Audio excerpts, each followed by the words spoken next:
So let's look at 3 expressions to do with customers, or 3 concepts to do with customers, and think about whether these are the same things or whether these are slightly different things. And I'd like to talk about customer experience, customer service, and customer satisfaction.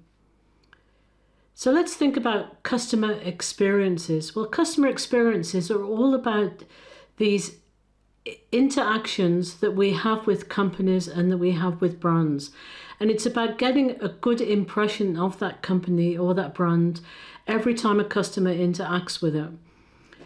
And this has really good effects, because it will, first of all, if you've got a good perception and you've got a good impression, then you're going to sell more products.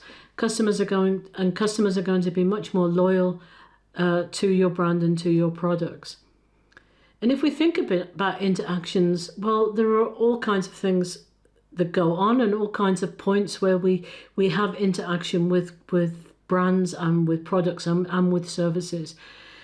So one of the things we could look at, for example, is personalization.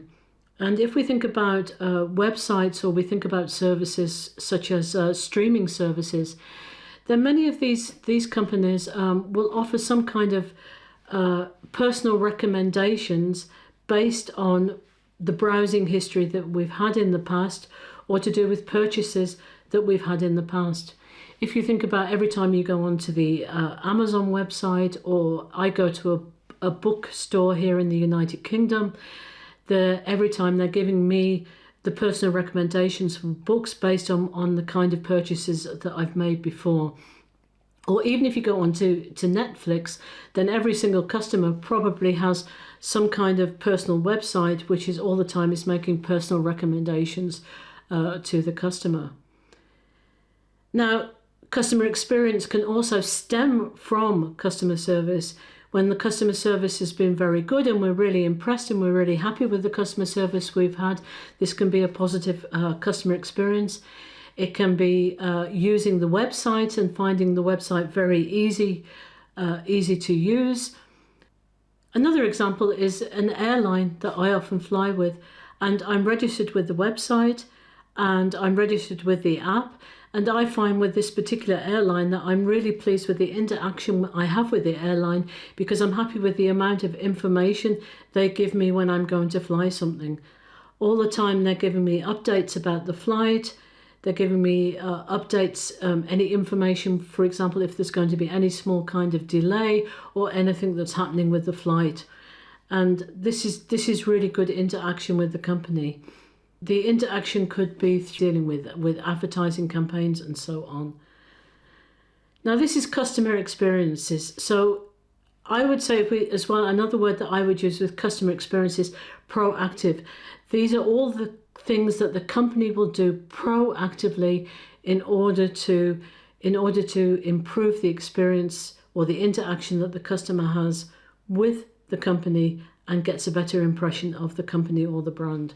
Now, customer service leads to customer experience, but customer service is about the assistance and advice that a company gives to a customer or a potential customer before buying the product, or during buying the product, or after the product has been bought.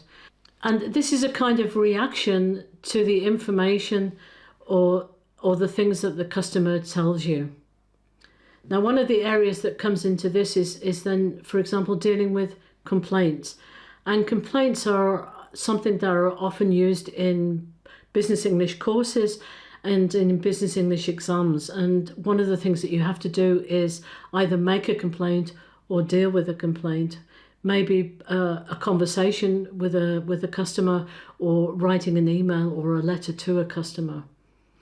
And there are different ways that we can handle complaints, and good companies will make sure that the staff is well trained and they know how to deal with these complaints.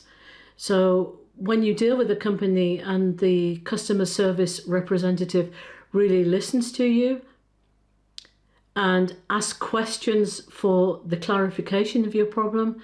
So what do you mean exactly when you said? What exactly happened? Could you send photographs of the damage that's happened with the product. These kind of things. When you say this, could you repeat that information, please? And then as well, what's very important when you're handling a complaint is also to express some kind of empathy with the customer. So I really understand your frustration. Yes, I understand that problem. And another thing is always to apologize. I'm very sorry to hear that. I'm very sorry about that problem. I can only apologize on behalf of the company. You're not always saying that you've made a mistake, but you are apologizing to the company that there has been some kind of error, and we can all apologize for the problem without blaming the people involved. In dealing with the complaint then, once you've got all the information, then you would offer some kind of solution to the problem. So for example, if a product is faulty, then you may want to offer a replacement product, or you may even want to give a little bit extra to the customer to give them a good experience. And you explain exactly what you want to do. And then another really important point then with the customer service is then to make sure that you follow through on the action that you've promised that you're going to take. So this is customer service. This is more reactive than the customer experiences. So customer satisfaction certainly derives from customer service. I might have got a faulty product, but if I'm very happy with the service that I'm given from the company, then I'm going to be satisfied with the product. If the company goes over and above what they should do, then I can be very satisfied with the product.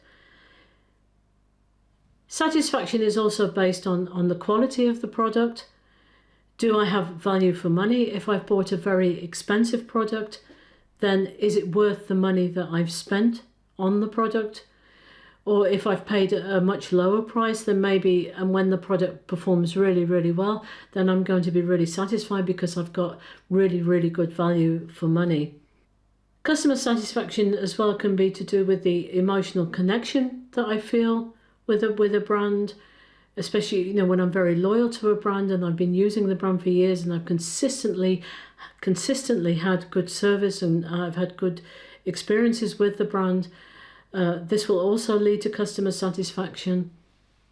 And customer satisfaction as well as can be to do with, connected as well with value for money, it can be to do with expectations. And if we take delivery as an example of this, then if a company says to me, well, we will deliver to you in 5 days, and then I get the product in 3 days, then I'm going to be very, very satisfied with that product or the service.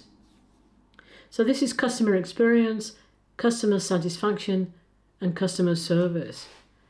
One of the things that happens in companies is something called customer relationship management.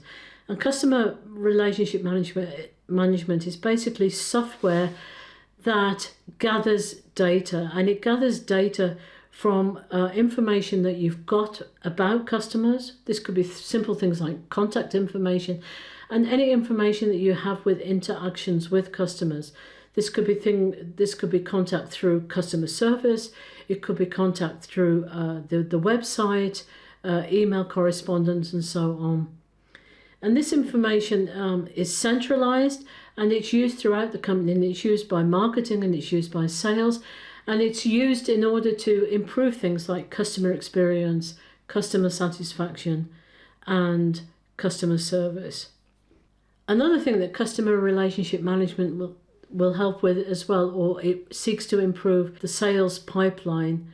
And the sales pipeline leads from the lead generation, so getting the information about the customers and the contact information from customers who are interested in the product, to qualification, so deciding which of those customers are worth investing in, to making some kind of proposal to the customers, and then selling the product to the customers.